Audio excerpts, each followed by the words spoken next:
Le retour des étudiants en Chine, c'est un sujet qui fait beaucoup de bruit ces 2 semaines qui passent. Et dans cette vidéo, je vais essayer de vous donner le briefing de qu'est-ce qui s'est passé réellement en Chine et quels sont les pays qui ont vraiment fait le bruit sur le retour des étudiants en Chine.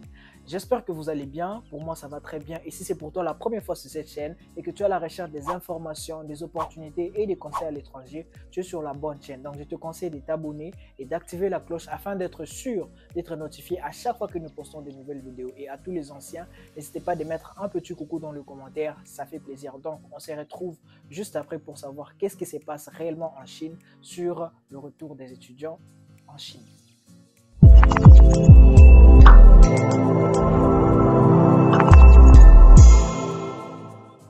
Plus de 2 ans et demi déjà, on cherche à revenir en Chine. Certains avaient quitté la Chine dans l'espoir de rentrer quand tout ira bien et là, ils ne peuvent plus rentrer.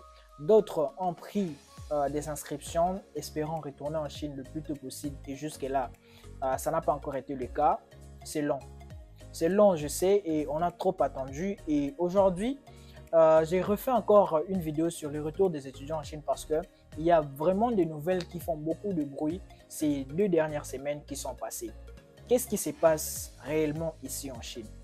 Déjà, il y a un mois, sur le site officiel de la Sri Lanka, on a annoncé que il y avait un accord entre la Chine et la Sri Lanka pour permettre à un groupe des étudiants dans le besoin de rentrer, finir leurs études en Chine. Ça paraissait officiel ou fiable parce que on a retrouvé ça sur le site de l'ambassade. Mais après le discours du ministère des Affaires étrangères en Chine, on a démenti l'annonce. Mais dans le même discours du ministre, il a dit qu'il y avait des travaux en cours sur les retours des étudiants en Chine. On peut le croire parce que ce qui se passe, ça peut le prouver. Pourquoi? Premièrement, il y a eu le retour des étudiants pakistanais qui sont arrivés en Chine, je crois que c'est le 22 juin, confirmé, ils sont arrivés par la ville de Xi'an. Comment ça s'est passé? Déjà, il y a eu la première annonce sur la page officielle du concile des étudiants pakistanais en Chine. Déjà, on a posté la nouvelle pour dire que le premier groupe des étudiants pakistanais devrait retourner en Chine. C'était difficile à croire parce que la page n'était pas vérifiée. On avait déjà eu beaucoup de nouvelles comme ça qui ne s'étaient pas réalisées, donc on ne pouvait pas y croire. Mais l'ex-ambassadeur de la Chine aux États-Unis a retweeté le message, l'annonce du concile pakistanais et ça a prouvé la fiabilité de l'annonce en question. Et dans la journée du 22, on a reçu des vidéos et des photos de ces étudiants qui étaient à l'aéroport international de Xi'an. Donc, ils sont arrivés réellement en Chine. Bien sûr, ils doivent passer par des quarantaines. Ils doivent respecter tout ce qui a été exigé pour réellement rentrer en Chine. Ils doivent tout faire. Mais le plus important, et ce que nous retenons de ça, c'est qu'il y a eu des entrées des étudiants. Pas des businessmen, pas des travailleurs, mais pour une fois, ce sont les étudiants. Le premier groupe des étudiants pakistanais sont rentrés en Chine.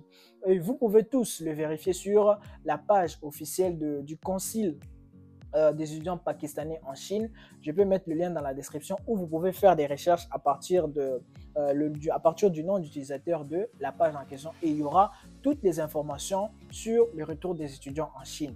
Ça, c'est la première chose. La deuxième chose, ça nous dirige au Gabon.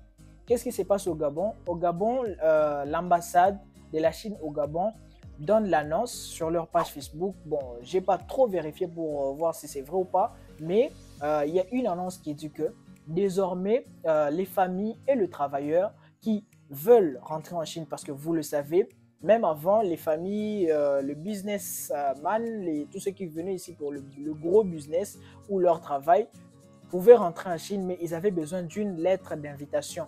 Mais actuellement, l'ambassade au Gabon, il dit qu'on n'a plus besoin de lettres, on n'a plus besoin d'invitation pour appeler pour le visa de travail et voyager en Chine. Donc désormais, sans l'invitation, ils peuvent appeler et rentrer en Chine. Ça, c'est un bon signe. En tout cas, c'est un bon signe parce qu'ils sont en train de réduire, des restrictions.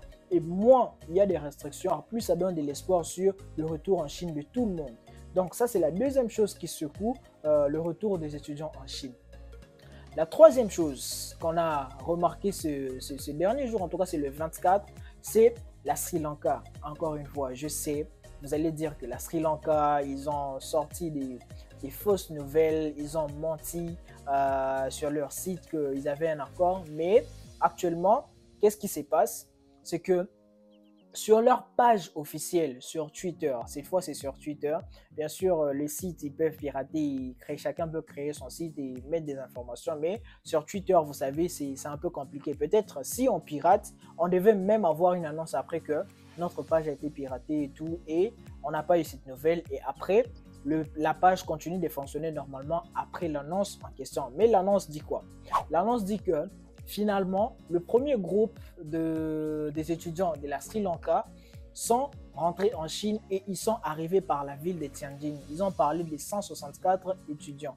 Et l'annonce est là, vous pouvez tout de même aller vérifier sur la page. Il y a des photos et même des vidéos de gens en tout cas. Il y a un étudiant qui a fait un vlog. Il a fait une petite vidéo où à partir du moment où il quitte la Sri Lanka jusqu'à Tianjin. Donc déjà c'est confirmé, ça prouve qu'ils sont arrivés en Chine.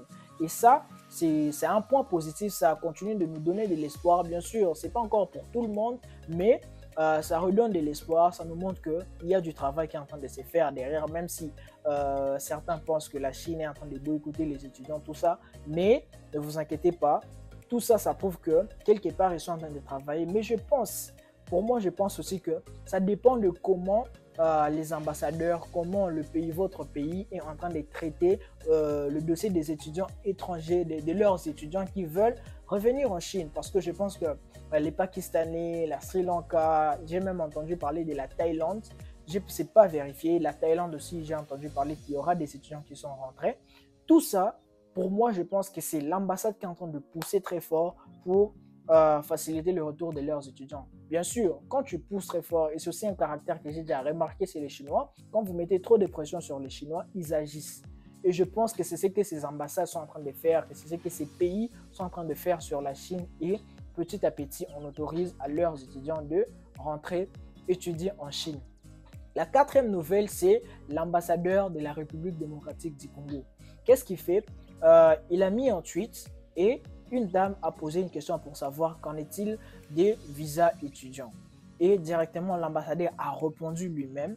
Il a répondu directement sur Twitter. Il a dit que désormais, l'ambassade offre des services sur les applications de visas de travail et des visas d'étudiants. Et tout ce que vous avez à faire, c'est vous rendre à l'ambassade et vous renseigner selon votre cas sur le processus du visa et on va tout vous donner et vous allez savoir qu'est-ce qu'il faut faire et qu'est-ce qu'il faut avoir pour les applications.